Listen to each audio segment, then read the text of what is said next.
Hello दोस्तों। R K lunch point में एक बार फिर से आपका बहुत बहुत स्वागत है। और मेरा नाम है राहुल राज, जो कि आपको पता ही है। तो वही आपकी जो ऑब्जेक्टिव क्वेश्चंस की सीरीज चल रही थी, बिजनेस स्टडी की ऑब्जेक्टिव क्वेश्चंस मैं करवा रहा हूँ, जिसके मल्टीपल चॉइस क्वेश्चन भी हम कहते हैं, और ये हिंदी मीडियम में ही आपको पता ही है। ठीक है। तो आपकी इसी सीरीज में मैं आपके अगले चैप्टर यानी कि चैप्टर 4 नियोजन के साथ हाजिर हूँ। अगर अभी तक आपने इससे पहले के चैप्टर्स के ऑब्जेक्टिव्स नहीं देखे तो उनके प्लेलिस्ट का लिंक मैं आपको डिस्क्रिप्शन में दे दूंगा, वहां से जाकर आप उनको देख सकते हैं। ठीक है।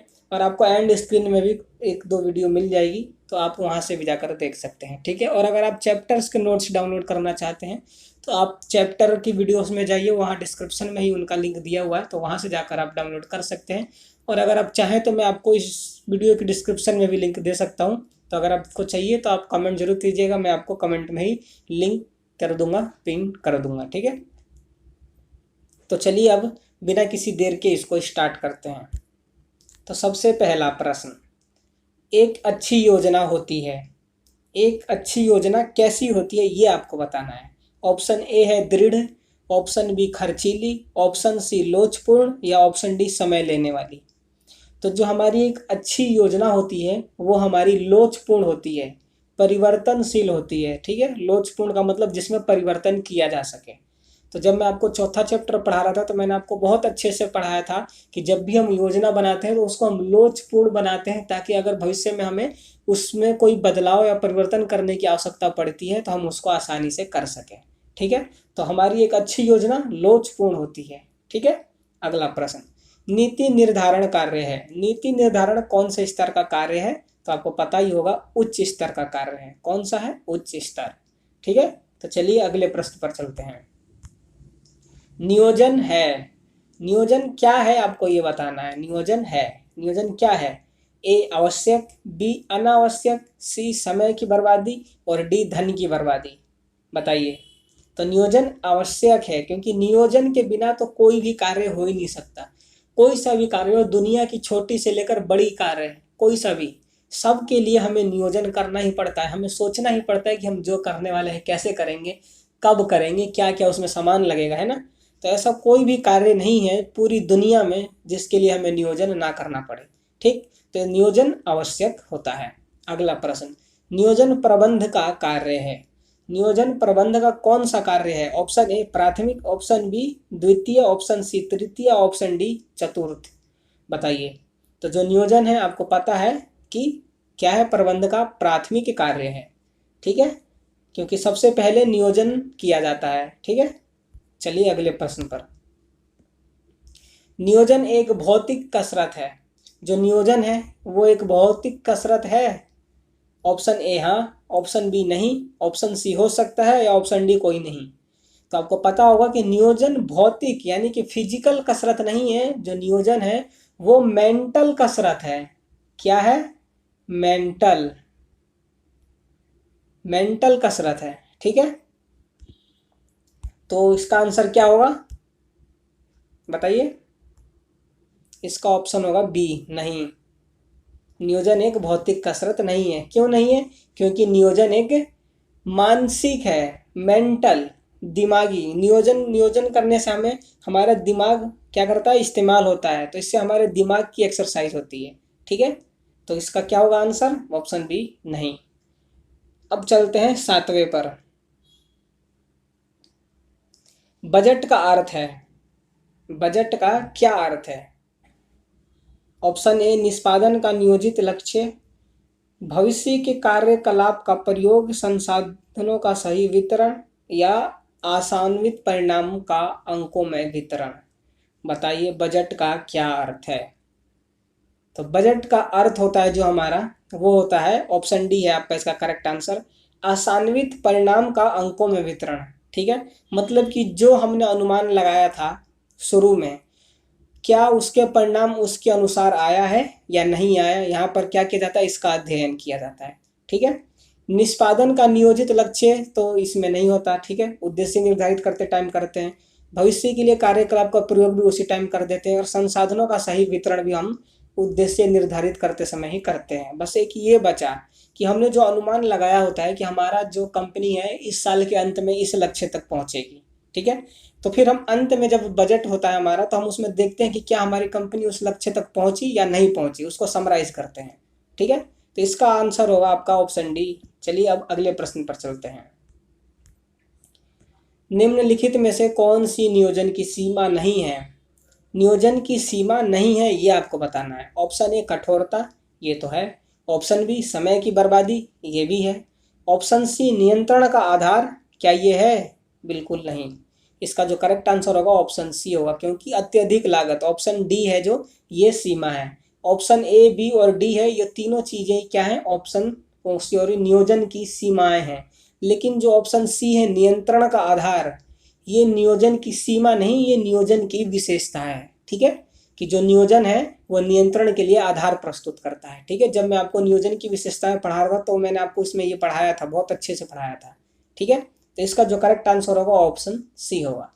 अगला प्रश्न, नियोजन है, नियोजन क्या है? लक्ष्य अभिमुखी, उद्देश्य अभिमुखी, मानसिक प्रक्रिया।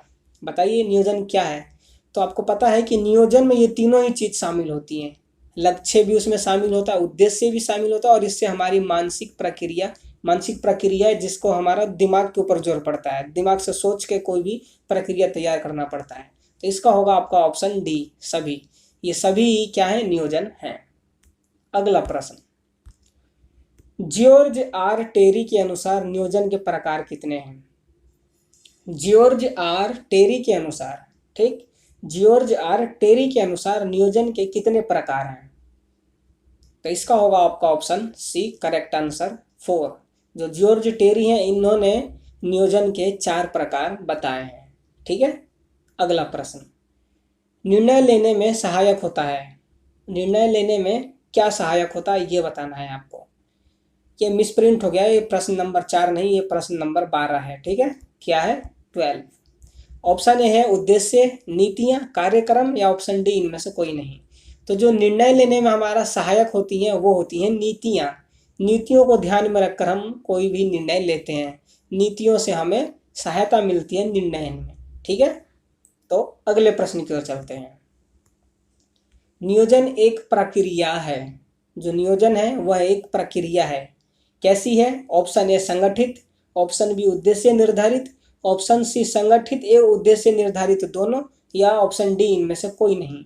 तो जो एक नियोजन है वो एक संगठित प्रक्रिया भी है और उद्देश्य निर्धारित प्रक्रिया भी है, क्योंकि नियोजन में ही क्या करते हैं हम? उद्देश्य निर्धारित करते हैं। नियोजन प्रक्रिया याद है आपको? उद्देश्य निर्धारित करना, आधार विकसित करना, वैकल्पिक कार्रवाइयों का मूल्यांकन करना, पहचान करना, याद है? बहुत ही इंपॉर्टेंट है। अगर नहीं याद तो अभी भी आप जाके याद कीजिए इसे, हर बार 100% ये पेपर में आता ही आता है।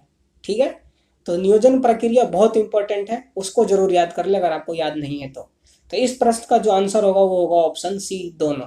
ठीक है। अगला प्रश्न, नियोजन होता है, नियोजन कैसा होता है आपको ये बताना है। अल्पकालीन होता है, मध्यकालीन होता है, या दीर्घकालीन होता है, या सभी अवधियों के लिए होता है? तो आपको पता है जो नियोजन होता है अल्पकालीन भी हो सकता है, मध्यकालीन भी हो सकता है, और दीर्घकालीन भी हो सकता है। तो इसका जो करेक्ट आंसर है वो है ऑप्शन डी, सभी अवधियों के लिए होता है। ठीक है, तो अगले प्रश्न के ऊपर चलते हैं। वीडियो अगर आपको अच्छी लग रही हो तो लाइक कर दीजिएगा, कुछ समझ ना आ रहा हो तो कमेंट जरूर करें, कमेंट करके हमें बताएं कि आपको क्या समझ में नहीं आ रहा है। ठीक है, और अपने दोस्तों के साथ शेयर कर दीजिएगा जो बिजनेस स्टडी को हिंदी में पढ़ना चाहते हैं।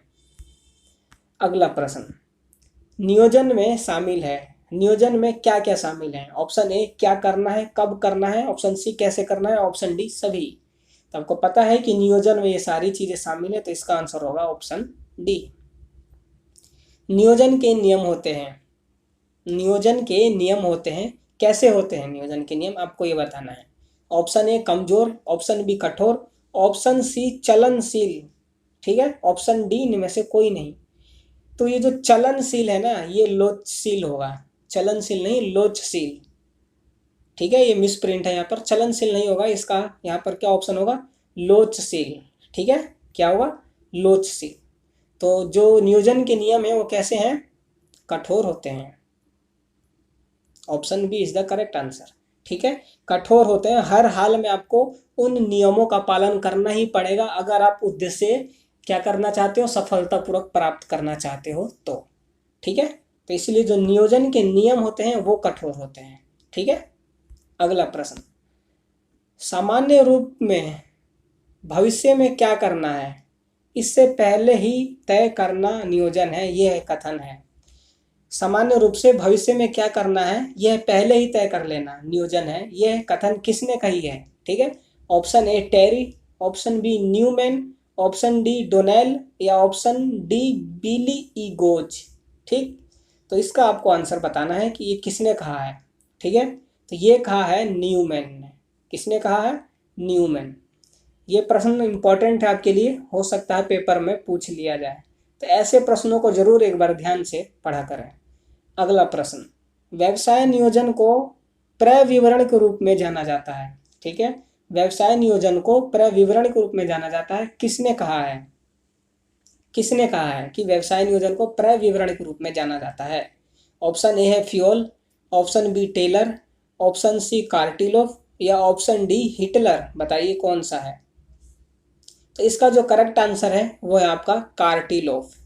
कार्टिलोफ ने कहा है कि व्यवसाय नियोजन प्रविवरण के रूप में जाना जाता है। ठीक है, ये प्रश्न भी आपके लिए इंपॉर्टेंट है। ऐसे प्रश्न जिनमें यह पूछ ले कि ये कथन किसने कहा है वो आपके लिए इंपॉर्टेंट हो सकते हैं। ठीक है, क्योंकि पेपर में ऐसे प्रश्न पूछे जाते हैं जो कि बुक में नहीं है। ये प्रश्न अगर आप बुक में ढूंढोगे तो आपको ये प्रश्न बुक में नहीं मिलेगा। ठीक है, तो इसलिए इन प्रश्नों को एक बार जरूर गौर से देखिए और ध्यान से पढ़िए। ठीक है, तो चलिए अगला प्रश्न देखते हैं। एक ऐसी विधि है जो कार्य को पूरा करती है, फिल इन द ब्लैंक्स है ये। ठीक है, एक ऐसी विधि है जो कार्य को पूरा करती है। अब बताना है आपको क्या चीज है जो कि एक विधि है और कार्य को पूरा करती है। ठीक है, तो बताइए क्या है? प्रक्रिया है, उद्योग है, उद्देश्य है या ऑप्शन डी सभी हैं? उद्योग कार्य को पूरा करती है, प्रक्रिया कार्य को पूरा करती है, करती तो है, लेकिन जो इसका आंसर होगा करेक्ट वो क्या होगा आपका? ऑप्शन सी, उद्देश्य एक ऐसी विधि है। क्या है? उद्देश्य एक ऐसी विधि है जो कि कार्यों को पूरा करती है। क्यों इसका आंसर उद्देश्य क्यों होगा, उद्योग और प्रक्रिया क्यों नहीं होगा? क्योंकि उद्देश्य जब हमारा निर्धारित करते हम, उसके बाद ही उस कार्य को पूरा करने के लिए प्रक्रिया बनाई जाती है या उद्योग लगाए जाते हैं, है ना?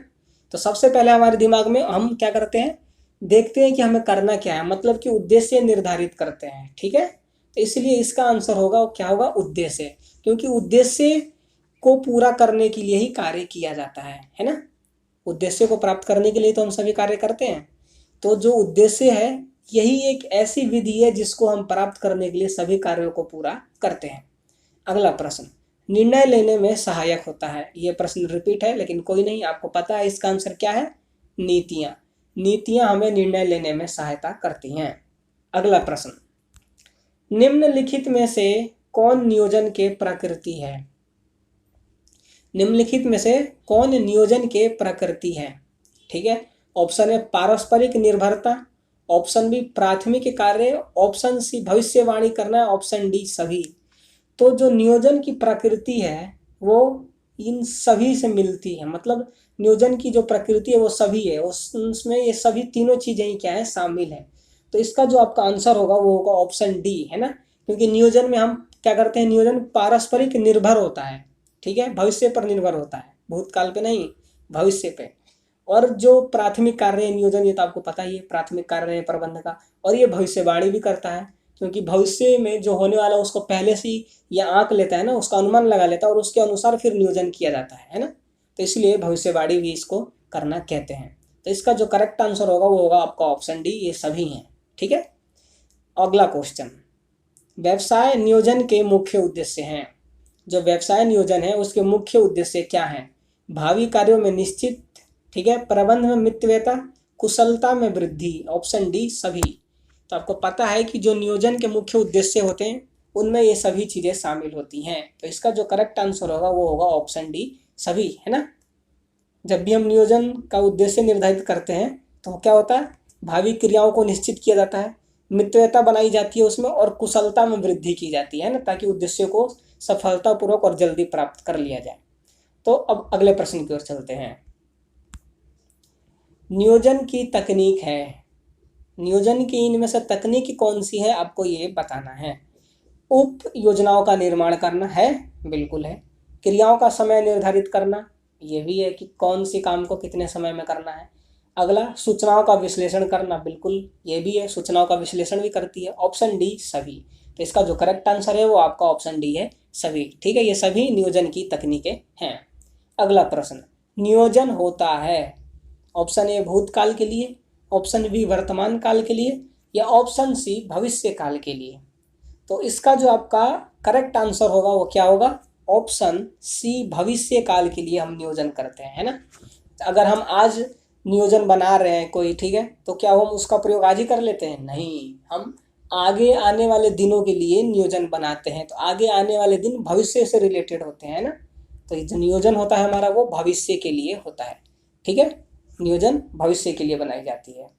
अगला प्रश्न, नियोजन आधारित होता है, बहुत इंपॉर्टेंट प्रश्न है ये दोनों, 24वां और 25वां, मोस्ट इंपॉर्टेंट। इसके ऊपर आप टिक लगा लीजिए, लिख लीजिए कहीं। नियोजन आधारित होता है, नियोजन किस पर आधारित होता है? ऑप्शन ए वर्तमान, ऑप्शन बी भूतकाल, ऑप्शन सी भविष्य, या ऑप्शन डी सभी। तो जो आपको पता होगा कि नियोजन होता है वो हमारे भूतकाल पे निर्भर होता है। जब मैं आपको चौथा चैप्टर पढ़ाया था तो मैंने आपको पढ़ाया था उसमें, ठीक है, चौथा नहीं सॉरी 8वां चैप्टर, नियोजन और नियंत्रण में क्या हमने संबंध पढ़े थे, है ना। नियोजन और नियंत्रण में संबंध, कि नियोजन आगे देखना है जबकि नियंत्रण पीछे, है ना।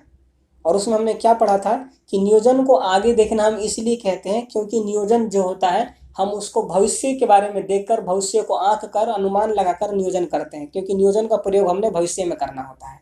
ठीक है, और नियंत्रण का पीछे देखना हम इसलिए कहते हैं कि हम जब जो बीता हुआ हमारा साल है, जो कार्य हम कर चुके हैं, हम उससे देखते हैं और उसमें हम देखते हैं और इसका अध्ययन करते हैं। हम उसमें ये देखते हैं कि हमारे जो नियंत्रण था वो कहाँ तक सफल रहा और उसमें क्या क्या कमी रह गई, ताकि हम जब आगे दोबारा चलें तो उन कमियों को हम दूर कर सकें, है ना। तो इसीलिए हम नियंत्रण को पीछे देखना भी कहते हैं। और इसका अपोजिट भी होता है, नियंत्रण आगे देखना जबकि नियोजन पीछे देखना। क्यों नियोजन को पीछे देखना क्यों कहते हैं? क्योंकि जो पिछले हमारे नियोजन थे उनमें हमने क्या गलतियां की, क्या गड़बड़ी थी, उनको देख के, उनको सीख के समझ लेते हैं और फिर नियोजन बनाते हैं जब आगे भविष्य के लिए, तो वो गलतियां उनमें हम नहीं दोहराते। तो इसीलिए नियोजन को हम पीछे देखना भी कहते हैं और आगे देखना भी कहते हैं, है ना। तो इसलिए जब भी हम नियोजन करते हैं तो जो भूतकाल में हमने कार्य किए हैं वो हमारे कार्य कैसे रहे, नियोजन सफल रहा है नहीं रहा, उसमें क्या गलतियां हुई हैं, किन को सुधारने की आवश्यकता है, तो हम भूतकाल को देखकर नियोजन करते हैं। जो नियोजन हमारा होता है वो भूतकाल पर आधारित होता है, लेकिन वो होता किस लिए है? भविष्य काल के लिए। नियोजन हम बनाते भविष्य काल के लिए हैं, लेकिन वो आधारित भूतकाल पे होता है। ये बहुत इंपॉर्टेंट प्रश्न है आपका। प्रश्न नंबर 24 और प्रश्न नंबर 25 एक बार फिर कह रहा हूँ मैं, बहुत इंपॉर्टेंट है, इसको कहीं लिख जरूर लीजिए। अगला प्रश्न, व्यवसाय नियोजन में शामिल क्रियाएं। व्यवसाय नियोजन में शामिल क्रियाएं कौन कौन सी होती हैं आपको ये बताना है। ऑप्शन ए संगठन का नियोजन है, ठीक है। ऑप्शन बी श्रम शक्ति की आवश्यकता का नियोजन, ऑप्शन सी परियोजनाओं का नियोजन, ऑप्शन डी सभी। बताइए, जो व्यवसाय में नियोजन किए जाते हैं उनमें कौन कौन सी क्रियाएं शामिल होती हैं? तो उनमें ये सभी क्रियाएं शामिल होती हैं। संगठन का नियोजन करते हैं, श्रम शक्ति की आवश्यकता का नियोजन करते हैं, है ना, परियोजना कार्यों का भी नियोजन करते हैं, क्योंकि नियोजन के बिना कोई भी कार्य नहीं हो सकता। शुरू में ही मैंने आपको बताया, कोई सा भी कार्य कर रहा है तो सबसे पहले नियोजन करना पड़ेगा, है ना। तो इसका आंसर होगा आपका ऑप्शन डी सभी, है ना। ये सभी क्रियाएं क्या है? नियोजन में शामिल है। अगला प्रश्न, नियोजन में शामिल होता है, क्या क्या शामिल होता है? ऑप्शन ए क्या करना है, ऑप्शन बी कब करना है, ऑप्शन सी कैसे करना है, ऑप्शन डी सभी। तो आपको पता है कि नियोजन में ये सभी शामिल होते हैं। जो नियोजन की परिभाषा है वो यही है कि नियोजन का अर्थ ये है कि हमें क्या करना है, कब करना है, कैसे करना है, कौन करेगा, है ना। तो इसका आंसर होगा ऑप्शन डी। अगला प्रश्न, नियोजन संगठित होता है। जो नियोजन संगठित होता है, ऑप्शन ए प्रबंध द्वारा, ऑप्शन बी वैज्ञानिक प्रबंध द्वारा, ऑप्शन सी संगठन द्वारा, या ऑप्शन डी सभी। बताइए इसका आंसर क्या होगा। जो नियोजन होता है वो किसके द्वारा संगठित होता है? किसके द्वारा होता है? प्रबंध के द्वारा, है ना। नियोजन प्रबंध द्वारा संगठित होता है। अगला प्रश्न, नियोजन की सीमाएं हैं। अब यहाँ पर आपको नियोजन की सीमाएं कैसी हैं ये बताना है। ऑप्शन ए खर्चीली प्रणाली है, ऑप्शन बी दोषपूर्ण तकनीक है, ऑप्शन सी विपरीत परिस्थितियों के लिए अनुपयुक्त है, ऑप्शन डी सभी होंगे। बताइए, नियोजन की सीमाएं मतलब हानियाँ। नियोजन की हानि क्या है? खर्चीली है, बिल्कुल सही। दोषपूर्ण है, ये भी ठीक है। और विपरीत परिस्थितियों में अनुपयुक्त होता है, बिल्कुल ये भी ठीक है। तो option D is the correct answer. ये सभी चीजें क्या है, नियोजन की हानियां दी हुई हैं यहाँ पर, ठीक है। तो और करेक्ट आंसर क्या होगा, option D is the correct answer. अगला प्रश्न, नियोजन होता है अल्पकालीन, मध्यकालीन, दीर्घकालीन या सभी अवधियों के लिए। तो जो नियोजन होता है वो सभी अवधियों के लिए होता है, ठीक है। अगला प्रश्न, नियोजन भविष्य को पकड़ने के लिए बनाया गया जाल है, यह कथन है। नियोजन भविष्य को पकड़ने के लिए बनाया हुआ एक जाल है, यह किसने कहा है, किसका कथन है, ये आपको ये बताना है।